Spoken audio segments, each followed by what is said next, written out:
श्री प्रदीप मिश्रा यांचे शिवपुराण कथा सुरू असलेल्या पेनडालमध्ये नियोजन अभावी पाणी साचल्याने बाहेर जिल्ह्यातून आलेल्या मुक्कामी भाविकांची तारांबळ माजी खासदार प्रताप पाटील चिखलीकर यांनी तात्काळ भेट देऊन भाविकांची व्यवस्था करण्याचे दिले आश्वासन।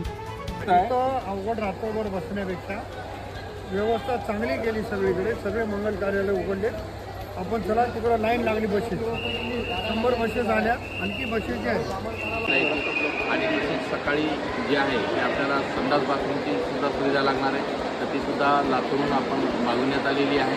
तरी नागरिकांना विनंती करण्यात येते की जेवढी शक्य होईल तेवढी व्यवस्था करण्यात येत आहे, तर कोणी काही घाबरून जाण्याचं कारण नाही आहे।